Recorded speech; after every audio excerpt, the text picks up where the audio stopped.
Okay, did you go outside and did you run around in your yard?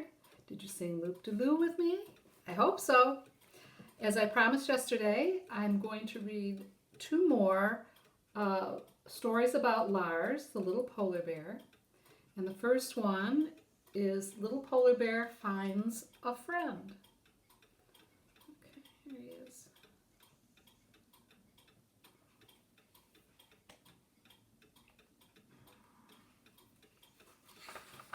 This might be a little clue to the friend.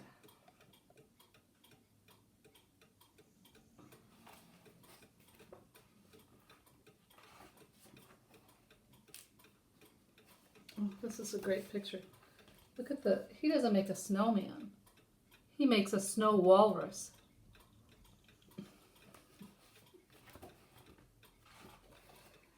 Lars, the little polar bear, was very lonely.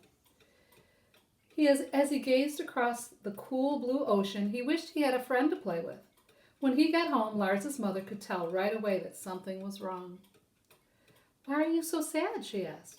"Because I have no friends here," said Lars glumly.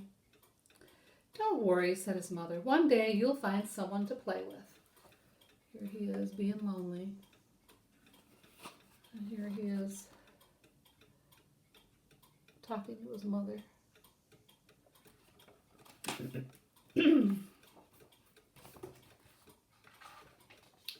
The next morning when Lars went out for a walk, he thought he saw another little polar bear standing next to a big wooden box. "I should go over and say hello," thought Lars. But when he got closer, he realized the polar bear was made of wood. Lars smelled food, so he walked into the box to see what it was. See, here's the wooden polar bear. Suddenly there was a loud bang and the door on the end of the box snapped shut. Lars was trapped.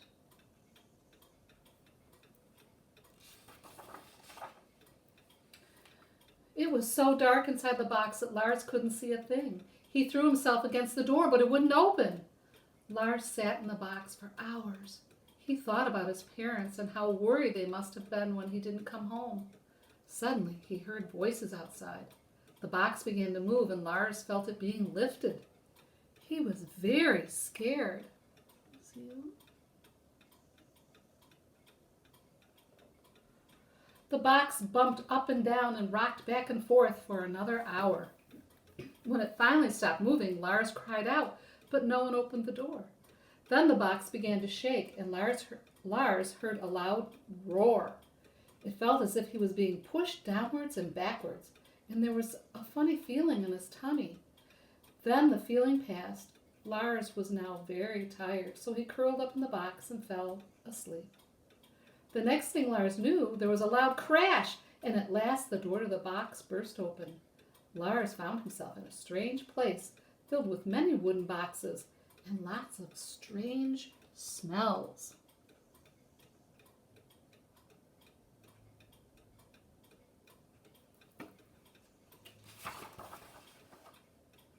"Hey, little polar bear, come over here," said a deep, friendly voice. Lars looked up and was startled to see a huge walrus. "What are you doing here?" asked Lars. "I was trapped just like you," said the walrus. "The owl says that we're being taken to a zoo." "What's a zoo?" asked Lars. "I don't know," grunted the walrus, "and I don't want to find out. Do you think you could lift the latch on this cage?"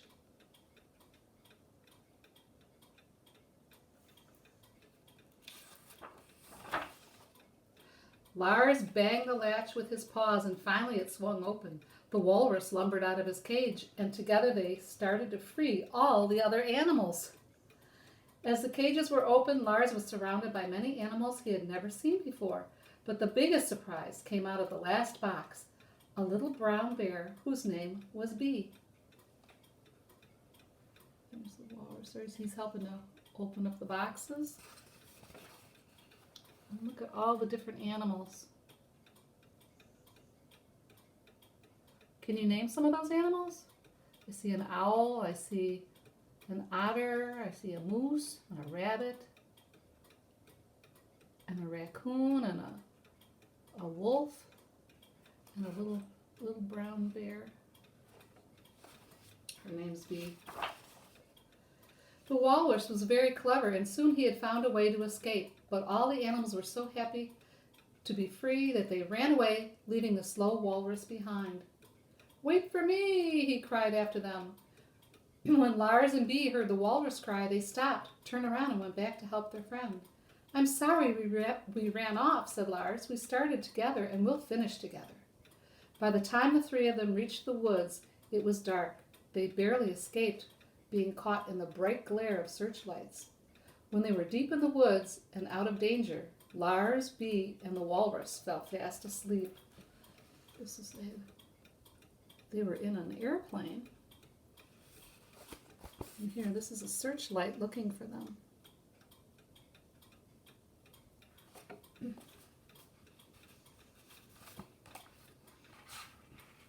The next morning when Lars woke up, he was surprised to hear Bee crying. "What's wrong?" asked Lars. "We're not in danger anymore." "It's my parents," sobbed Bee. They were captured earlier, and I'll probably never see them again."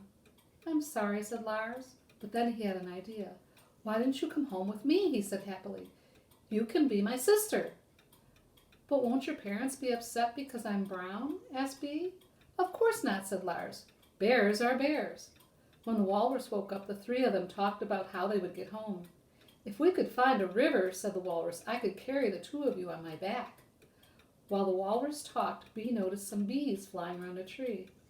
"I'm hungry," Bee said, turning to Lars. "Will you help me get some honey?" Lars had never seen bees before, and he was afraid. He hid behind some bushes with the walrus. Okay, there they are, sleeping. And here's Bee with the bees.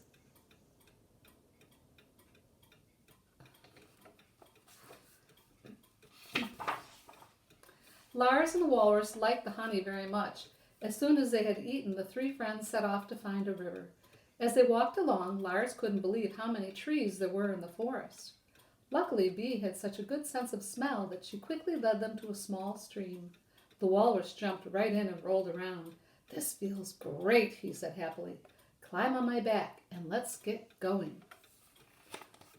And they are walking. And here they are at the stream.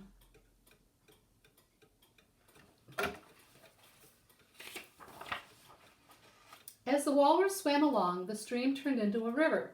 Lars told Bee all about his wonderful home. Then Lars noticed a familiar smell. "We're coming to a city," he said. "I visited a city once. We must be very careful. Let's stop until it gets dark." Do you remember the city that he went to? He was with the cat, Nemo. While the three of them sat on the riverbank and waited for the sun to go down, Lars told them about his adventure in the city. "I met some nice cats," he said, "but everything is very dirty. My home is much nicer than a city."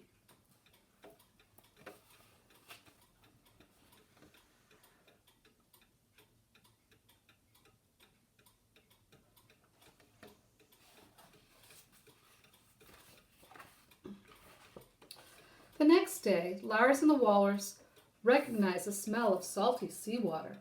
"We're almost home," Lars said to Bee.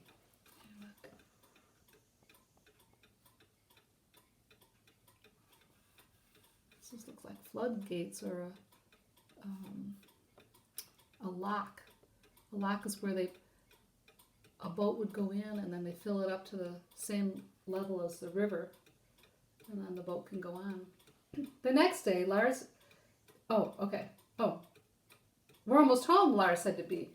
"Not quite," said the walrus. "We still have far to go, and first we have to pass through those big gates up ahead." Soon they found themselves in the middle of the ocean. A storm had started and the waves were getting bigger and bigger. "Hang on tight," yelled the walrus.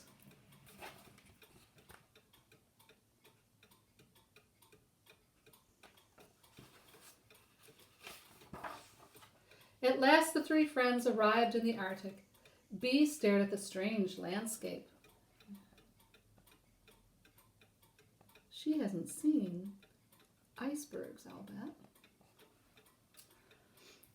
She had seen snow before, but she had never seen so much of it. The walrus dropped Lars and Bee off near Lars's home. It was time to say goodbye. "Thanks for waiting for me," said the walrus. "I never would have made it home without you." "And we would never have made it without you," said Lars. As the walrus swam away, Lars and Bee set out to find Lars's parents.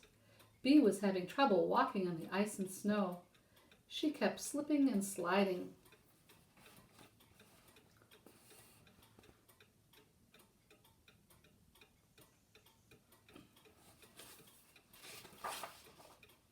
Suddenly Lars saw his parents and ran up to greet them. Bee slid along behind him.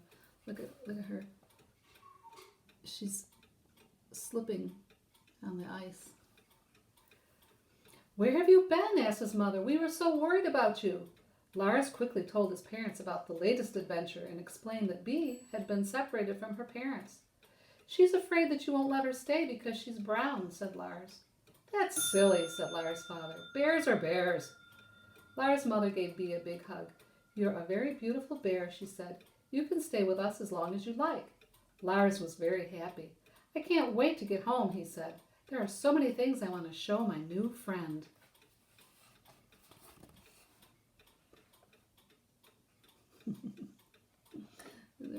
Their bottoms waddling away. There's a picture. And then I did notice on the back of these books, there's also a picture of Lars and his adventures. There he is with Bee. And then the last little polar bear book is called Take Me Home. He has such adventures, doesn't he? He sees parts of the world that no other polar bear would see.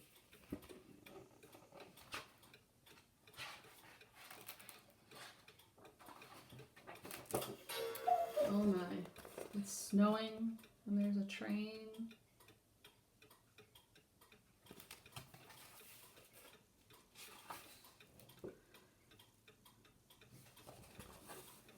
I think he's going to find another friend.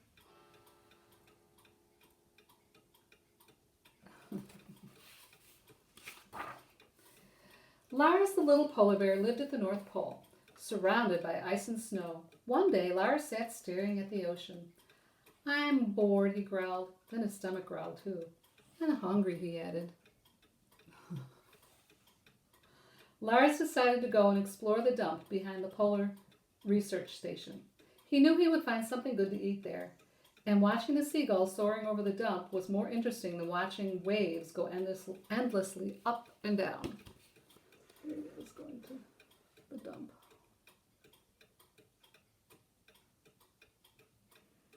Seagulls like to eat things from the dump too. Lars found 2 chicken drumsticks and a few other tasty-looking scraps and carried them across to the railway siding, where he could eat in peace. He spread out his feast and started to eat. But when he reached for the chicken, it wasn't there. Where had it gone? Lars peered inside a train. A strange striped animal stared back. A piece of chicken fell out of its mouth. Lars gaped in astonishment. Here's his little feast. And this, who had the chicken drumstick. The striped animal started to cry. "Who are you?" asked Lars.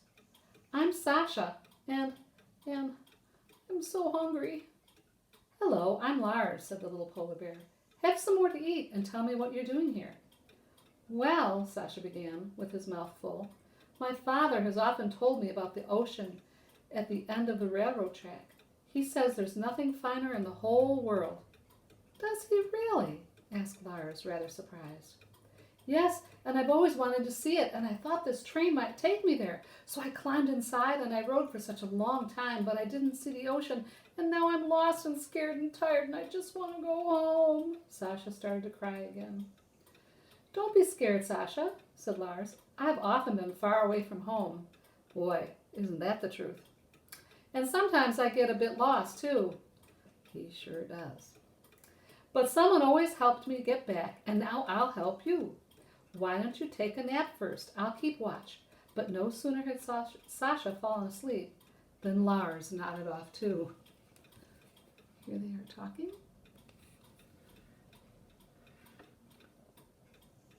And they're both taking a little nap.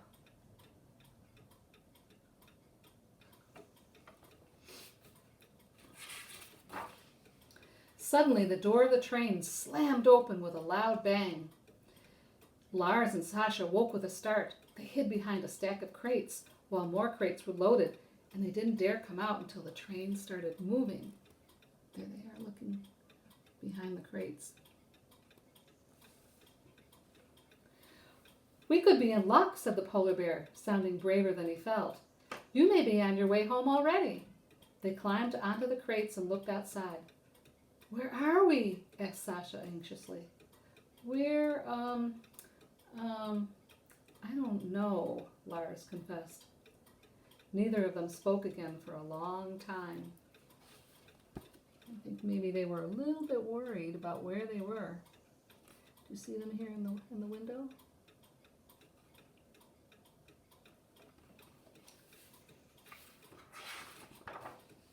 Slowly the view outside changed.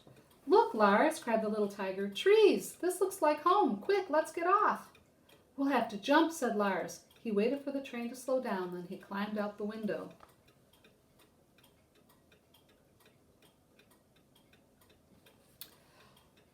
Sasha didn't look quite so eager now. Can't we wait until the train stops, he said. Come on, Sasha, Lars shouted. You can do it. They tumbled off the train and rolled through deep, soft snow. The little tiger sniffed the air. Yes, it definitely smells like home, he said happily. Okay. Here's Lars, and here's Sasha over here in the snow.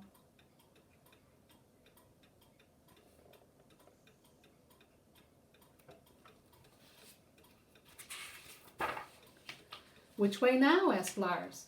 Sasha didn't know. I can't find exactly the right scent, he said. A huge snowy owl swooped down and landed in front of them. What are you looking for? She asked.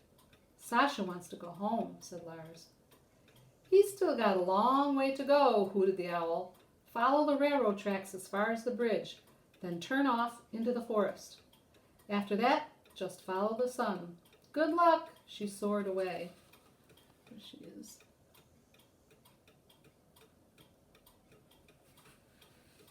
What a helpful owl, said Lars. Rather big and scary, said Sasha. Do you think we'll find the way now? Of course, said Lars.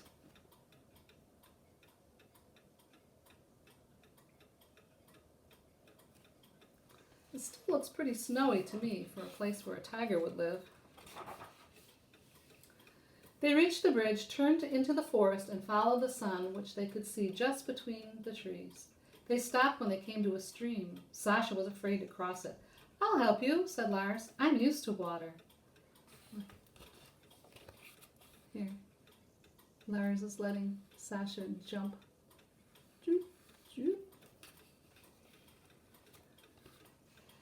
Then it began to snow harder and harder. Soon a blizzard was blowing into their faces. They had to close their eyes and feel their way forward. Sasha began to whimper. All right, said Lars, we'll stop and take shelter until the storm passes. Ooh, this is a really nasty looking storm. The wind is blowing and branches are falling off the tree.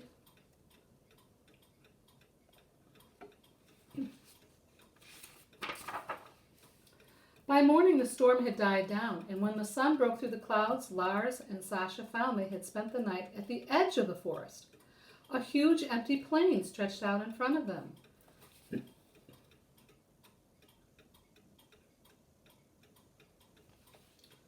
Which way now? Said Lars under his breath, hoping the little tiger wouldn't hear. Oh, so he went, which way now? Are you gentlemen lost? They heard a friendly voice say. Lars and Sasha turned and saw a strange animal with 2 humps. Hello, I am Kazim. Shall I carry you across the plains? Yes, please, cried Lars. Then they quickly clambered onto Kazim's back. Hold on tight, said Kazim. Here we go to Tigerland.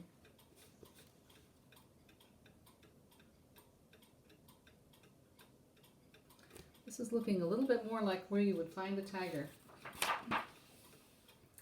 Near the end of their long ride, Sasha grew more and more excited. He lifted his nose to the wind and wriggled impatiently. Suddenly he jumped down. Home, he cried, and ran off. Lars and Kazim laughed. Thank you, Kazim, said Lars hurriedly.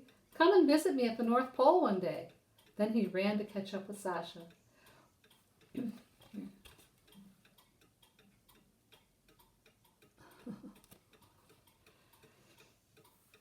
When they came to the edge of a tall cliff, Sasha scampered across a log bridge. Lars looked down at the water rushing over the rocks below. Maybe we should find another way across, he said nervously. That would take much too long, Sasha called over his shoulder. Come on, little polar bear. You can do it.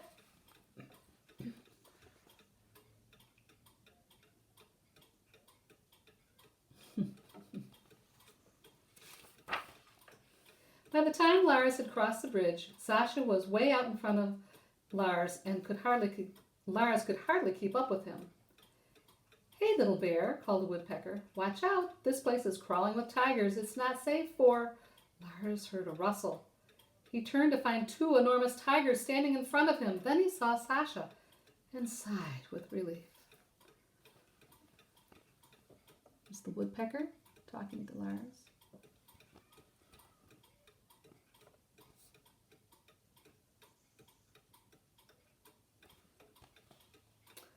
Mama, Papa, this is my friend Lars.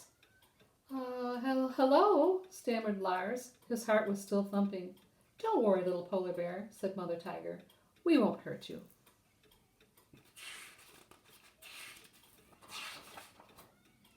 When Sasha and Lars told Father Tiger about their adventure, he smiled at the little polar bear. Thank you for your help, Lars. Now I'll take you home. Sasha can come with us. Great, then I can show him the ocean. I know a really good place to sit and watch the waves, said Lars.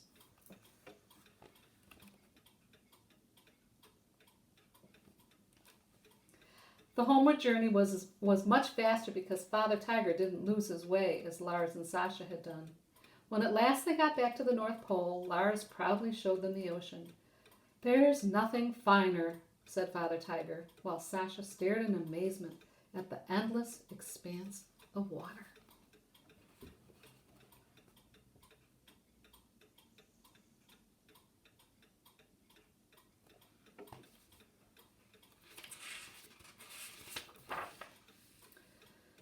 There you are at last, Lars, called Lars's father. Lars ran up to him. Come and meet my friend Sasha, he said. Look at these two with their dads. Father Tiger and Father Polar Bear soon became friends too. Then it was time to say goodbye. Come back soon, said Lars. I will, now that I know the way, said Sasha. Lars waved until the tigers disappeared over the horizon. Since then, Lars has never felt bored watching the ocean. He often murmurs to himself, there's really nothing finer.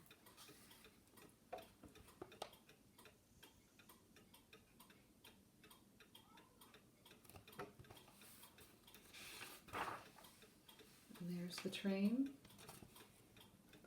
and the snow.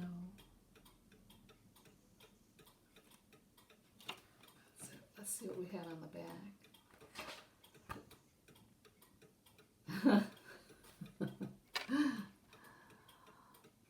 There's Sasha under a pile of snow. Well, thanks for joining me to read these two stories about the little polar bear. And you have a wonderful day, and I'll see you again soon. Bye.